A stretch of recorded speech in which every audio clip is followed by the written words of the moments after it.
Mean राशि वालों के लिए जनवरी, फरवरी, मार्च, अप्रैल 2024 का महीना कैसा रहेगा।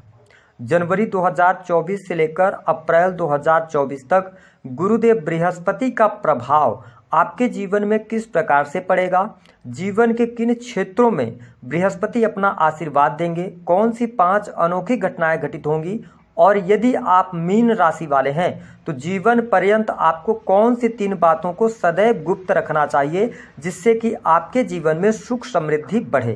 तो यह वीडियो आपके लिए बहुत ही महत्वपूर्ण है, आप इसे अंत तक जरूर देखें और यदि आप चैनल पर पहली बार आए हैं तो चैनल को सब्सक्राइब कर लीजिएगा और वीडियो को भी लाइक कर दीजिएगा। देखिए, यदि हम बात करें ज्योतिष शास्त्र में गुरुदेव बृहस्पति की तो इन्हें बहुत ही शुभ ग्रह माना जाता है, इन्हें देवताओं का गुरु कहा जाता है। बृहस्पति ही एक ऐसे मात्र ग्रह हैं जिनका काल पुरुष की कुंडली में विभिन्न भावों पर प्रभुत्व होता है। इसीलिए बृहस्पति को संतान, भाग्य, किस्मत, साथ ही धर्म, गुरुजन और जो स्त्रियां होती हैं तो उनके संपूर्ण वैवाहिक जीवन की जो जिम्मेदारी होती है वो बृहस्पति के पास होती है। इसके साथ में अध्यात्म हो गया, धन वृद्धि, इन सभी चीजों का कारकत्व प्राप्त है। तो आपके लिए बृहस्पति देव आपके राशि के स्वामी बनते हैं। तो आइए जानते हैं इन 4 महीनों में आपके जीवन में कौन से क्षेत्रों में बड़े बदलाव 100% देखने को मिलने जा रहे हैं। देखिए, बृहस्पति देव आपके लग्नेश होकर और 2nd हाउस में गोचर करेंगे, जिसके परिणाम स्वरूप यह टाइम फ्रेम आपके जीवन में बड़े बदलाव लेकर आने वाला है। पहला बदलाव यह देखने को मिलेगा कि आपके घर परिवार की स्थिति में सुधार होगा। घर परिवार में यदि कोई समस्या चल रही थी, कोई परेशानी चल रही थी तो उन तमाम परेशानियों से आपको बाहर निकलने का अवसर अवश्य प्राप्त होने वाला है। आपके कुटुंबीजनों के बीच में सानिध्य अच्छा रहेगा, लेकिन ध्यान रखने वाली बात यह होगी कि जो हमारे मीन लग्न अथवा मीन राशि के जातक हैं, आप शनि की 7.5 के प्रारंभिक चरण में चल रहे हैं और जब भी शनि की 7.5 का प्रारंभिक चरण होता है तो कहीं ना कहीं से ये थोड़ा सा कष्टकारी होता है। देखिए, बृहस्पति देव तो 2nd हाउस में गोचर कर रहे हैं, लेकिन यहाँ पर मेष राशि आती है और शनि की नीच की दृष्टि आपके 2nd हाउस पर पड़ रही है। इसका मतलब है कि आपके परिवार के लिए तो अच्छा है, लेकिन ध्यान ये रखने वाली बात होगी कि ये वाणी भाव होता है, तो आप अपने वाणी में सौम्यता यदि बनाए रखते हैं तो परिस्थितियां आपके लिए बहुत ही बेटर रहेंगी। साथ ही आपको प्राकृतिक तौर पर कहीं ना कहीं से सपोर्ट मिलता रहेगा, ये स्थिति रहेगी। साथ ही 2nd हाउस जो होता है आपके संचित धन का होता है। हालांकि जनवरी 2024 से लेकर अप्रैल 2024 तक आप बचत करने में सफल हो पाएंगे और ये बचत आगे चल के आपके भूमि भवन वाहन में अवश्य इन्वेस्ट हो जाएगी। लेकिन कुल मिलाकर अगर देखा जाए तो धन के लिहाज से भी बृहस्पति देव आपको इन 4 महीनों में अच्छा आशीर्वाद प्रदान करेंगे। अब देखिए, इंपॉर्टेंट बात यह है कि बृहस्पति देव की जो 5वीं दृष्टि है वह आपके 6 हाउस पर पड़ रही है। इसका मतलब है कि यदि आप स्टूडेंट हैं, विद्यार्थी हैं, आप पढ़ाई लिखाई कर रहे हैं, यह टाइम पीरियड आपके लिए बेहद ही शानदार रहेगा। आप यदि कोई कॉम्पिटिटिव एग्जाम देते हैं उसमें आपको सफलता प्राप्त होगी। कंपटीशन में आपका अगर कोई रिजल्ट आना है उसमें सफलता प्राप्त होगी। साथ ही बैंकिंग सेक्टर हो गया, लॉ का फील्ड हो गया, एजुकेशन सेक्टर हो गया, कंसल्टेंसी से जुड़े जो भी सेक्टर्स हैं, अगर आप उसमें किसी भी प्रकार से भाग ले रहे हैं तो उसमें आपको सफलता के ज़्यादा चांसेस दिखाई देते हैं, क्योंकि 6 हाउस जो होता है ये सर्विसेज का भी होता है। तो आप यदि नौकरी कर रहे हैं तो नौकरी के लिए यह समय बहुत अच्छा रहेगा, आपके नौकरी में वृद्धि देखने को मिलेगी। इन 4 महीनों में आप देखेंगे कि बृहस्पति के आशीर्वाद से आपके लिए पदोन्नति के भी योग बनेंगे, वरिष्ठ अधिकारियों का पूर्ण रूप से सहयोग मिलेगा, कार्यस्थल पर जो परिस्थितियां हैं वह भी आपके अनुकूल रहेंगी। देखिए, शनिदेव आपके 12th हाउस में गोचर कर रहे हैं। मैंने बताया कि शनिदेव की जो 7वीं दृष्टि है, क्योंकि इनकी दृष्टि क्या करती है, चीजों को खराब करती है, तो आपके 6 हाउस पर रहेगी दृष्टि। तो आप भाग्य के सहारे बहुत ज्यादा ना चले कि भाग्य के कारण आपके काम हो गए। यदि आप मेहनत करते हैं, क्योंकि शनि की दृष्टि ये शो कर रही है 6 हाउस में कि यदि आप स्ट्रगल करते हैं, मेहनत करते हैं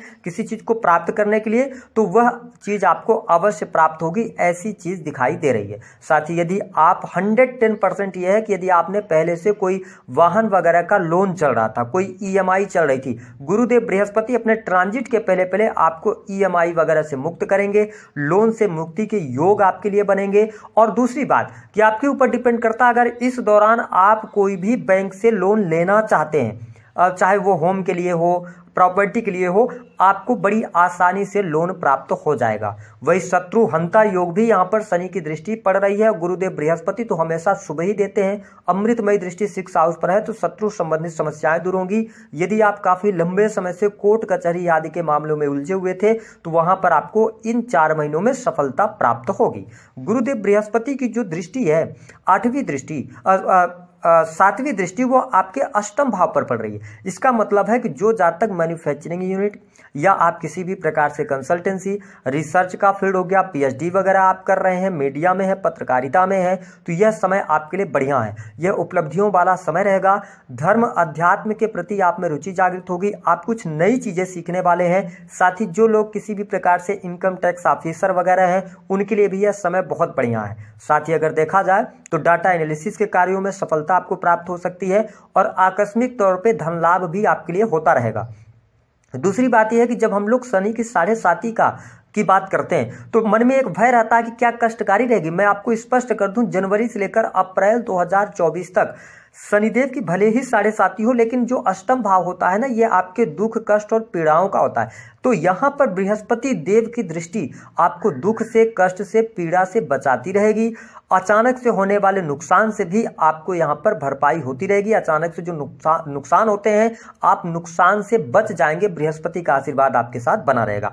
देखिए, ये टाइम फ्रेम जो है 2024, ये आपके जीवन में कुछ नई शुरुआत को इंडिकेट कर रहा है, कुछ नए बदलाव को इंडिकेट कर रहा है। तो आप जनवरी 2024 से लेकर अप्रैल 2024 तक अपने कैरियर में, कार्य क्षेत्र में कोई बदलाव कर सकते हैं। स्थान परिवर्तन का योग दिखाई दे रहा है। कर्म क्षेत्र में बदलाव होगा, क्योंकि शनि जब भी 12th हाउस के अंदर आते हैं तो आप ये समझ लें कि आपके जीवन में ये किसी बदलाव को संकेत देते हैं। वही बृहस्पति देव की जो दृष्टि है वह आपके 10th हाउस कर्म स्थान में पड़ रही है। तो यानी कर्म क्षेत्र में मान सम्मान की प्राप्ति, पद प्रतिष्ठा की प्राप्ति, सरकारी क्षेत्र से लाभ मिलना, साथ ही आपका कोई भी काम अगर आप कर रहे हैं उसमें उत्तरोत्तर वृद्धि होगी। आप लोगों का एक सवाल रहता है कि क्या हमें कोई बिजनेस शुरू करना चाहिए। ये टाइम फ्रेम आपके बिजनेस की शुरुआत के लिए बेहद ही शानदार रहेगा।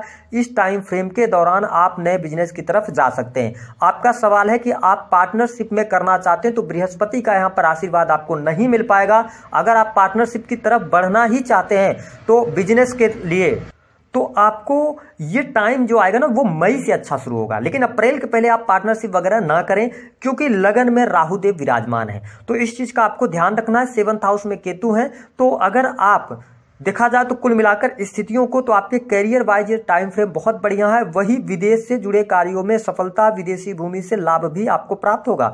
विदेश यात्रा भी होने के यहाँ पर योग बनते हैं। जो लोग विवाह के योग्य हैं उनको अभी थोड़ा सा इंतजार करना पड़ सकता है। हम बात करेंगे 5 अनोखी घटनाएं जिसके बारे में आपने कल्पना भी नहीं की है और वो घटनाएं आपके जीवन में घटित होंगी। पहली जो घटना होगी, बैंक बैलेंस बढ़ेगा। भले ही आप शनि की 7.5 में, आप जनवरी से लेकर अप्रैल तक पैसे जोड़ पाएंगे। हाँ, मई में आपको वो पैसे इन्वेस्ट हो जाएंगे प्रॉपर्टी में और कहीं जगह पर आप इन्वेस्ट कर सकते हैं, बट आपके लिए अप्रैल तक स्थिति बेटर है। दूसरी स्थिति, वाणी कंसल्टेंसी से जुड़े कार्यों में अप्रतिम सफलता, अप्रत्याशित सफलता। लोग आपसे जुड़ेंगे, लोग आपकी बातों को मानेंगे, आपके द्वारा कही गई बातें सही साबित होंगी। ये चीज आपको लगेगा कि हाँ, आप जो कह रहे थे, जो आपने अनुमान लगाया वो बिल्कुल सत्य हो रहा है। तो ये स्थिति आपको देखने को मिलेगी। बृहस्पति का आशीर्वाद आपके साथ में बना रहेगा। तीसरी स्थिति, कर्ज से 110% आपको मुक्ति मिलेगी। कोर्ट कचहरी आदि के मामलों में अनएक्सपेक्टेड फैसले आ सकते हैं। इस चीज को आपको ध्यान रखना है। चौथी जो स्थिति है, करियर, कार्य क्षेत्र में विशेष तौर पर नौकरी का जो सेक्टर है वो बहुत बेहतर आपके लिए रहने वाला है। बिजनेस वाला सेक्टर थोड़ा सा स्ट्रगल पूर्ण रहेगा। हालांकि यदि आपका बिजनेस कोई आईटी सेक्टर वगैरह से जुड़ा है, क्योंकि लगन में राहु देव है, तो ये थोड़ा सा आपको रिजल्ट दे सकते हैं। अगली स्थिति, विदेश से जुड़े कार्यों में सफलता। विदेश से आकस्मिक रूप से आपके धन में वृद्धि होगी। कहीं ना कहीं से कुछ ऐसा कनेक्ट होंगे आप जिससे कि आपको विदेश से धन लाभ हो सके। बात कर लेते हैं कि आपको किन बातों का ध्यान रखना है। देखिए, 2 बातों का हमेशा आपको याद रखना है कि इस दौरान लगन में राहु चल रहे हैं, तो आपको कोई भी फैसला लेना है तो आप जल्दबाजी में आके निर्णय ना लें। दूसरी स्थिति यह है कि केतु 7th भाव में, तो थोड़ा सा मैरिटल लाइफ में पति पत्नी के बीच में अपने दाम्पत्य जीवन को शुभता के लिए थोड़ा सा मिसअंडरस्टैंडिंग अगर होती है तो उसको सुलझाने का प्रयास करें। पार्टनर के ऊपर शक करने से बचें। अब हम बात कर लेते हैं किन 3 बातों को हमेशा गुप्त रखना चाहिए। देखिए, यदि आप मीन लग्न या मीन राशि वाले हैं तो कभी भी भूलकर अपने जीवन के अंदर पति पत्नी की बातें आप थर्ड पर्सन से शेयर ना करें। अगर आप में यह आदत है तो आप 100% मान के चलें कि गुरुदेव बृहस्पति स्त्रियों के वैवाहिक जीवन के कारक होते हैं। मैं आपको स्पष्ट कर दूं कि चाहे आप जातक हो या जातिका हो, तो कहीं ना कहीं से अगर आप ऐसा करते हैं तो इसका इंपैक्ट आपके मैरिटल लाइफ पे पड़ता है और आगे चल के बृहस्पति धीरे धीरे क्षीण होते जाते हैं और आपके दाम्पत्य जीवन में बहुत सारी चुनौतियां और समस्याओं का आपको सामना करना पड़ता है। तो पति पत्नी के बीच की बातों को हमेशा आप गुप्त रखें तो बेहतर है। दूसरी स्थिति कि मीन लग्न अथवा मीन राशि वालों को जीवन के अंदर कितनी आपकी कमाई हो रही है इसके बारे में कभी भी नहीं बताना चाहिए, क्योंकि आपके 10th हाउस के जो लॉर्ड बनते हैं वो बृहस्पति बनते हैं और लग्नेश भी बनते हैं, 2 केंद्रों के स्वामी होते हैं। इसके साथ में अगर देखा जाए तो बृहस्पति देव की जो स्थिति होती है ना, अगर आप अपने पैसे अपने इनकम को अगर आप दिखाते हैं, लोगों को बताते हैं, तो कहीं ना कहीं से आपके कार्य क्षेत्र में ट्रबल आना शुरू हो जाता है। इसलिए कितना पैसा आप कमा रहे हैं, कितना खर्च कर रहे हैं, उसको अपनी फैमिली के साथ भी शेयर नहीं करना चाहिए। मेरी बात को ध्यान रखिएगा। आपके बैंक बैलेंस कितना है, क्या चीजें हो रही है, आप फैमिली की बिल्कुल सेवा करें क्योंकि आपको परिवार से लगाव होता है। लेकिन जो आप पैसा कमा रहे हैं अपनी कभी भी एक्चुअल इनकम ना बताएं, इससे आप पे कहीं ना कहीं से बृहस्पति क्षीण होते हैं, जिससे इसका असर आपकी हेल्थ पर और आपकी बुद्धि पर पड़ता है और आप जीवन में कई ऐसे डिसीजंस ले जाते हैं जिसमें आकस्मिक आपको नुकसान हो जाता है। तीसरी स्थिति की जीवन के अंदर जो हमारे मीन लग्न अथवा मीन राशि वाले जातक हैं, हमेशा याद रखें कि आपको नशे की लत जल्दी लगती है, तो जीवन में कभी भी आपको नशे का सेवन नहीं करना चाहिए। लेकिन ऐसा भी हो सकता है कि आप कहेंगे कि नहीं मैं नशा तो करूंगा, तो ये चीजें अगर आती हैं तो आपको हमेशा जीवन में कभी भी बाहर नशा ना करें। अगर आपको कुछ भी करना है तो आप अपने घर के अंदर 4 दीवारी के अंदर करें, कभी भी आपके जीवन में निगेटिविटी नहीं आएगी। और अगर आप दोस्तों के साथ में बहुत ज्यादा इन चीजों में इन्वॉल्व हैं तो कहीं ना कहीं से इसका असर आपके फैमिली में पड़ेगा और आपके पिता की हेल्थ या आपके फैमिली में माता की हेल्थ को लेकर आपकी परेशानी बनी रहेगी। तो इन चीजों का ध्यान रखें। उपाय के तौर पर आप केवल और केवल एक ही उपाय करें, आप अपने गले में सोना धारण कर लें। जो मीन राशि वाले हैं, आपको किसी भी प्रकार का नुकसान जनवरी से लेकर अप्रैल तक बृहस्पति देव नहीं देंगे। तो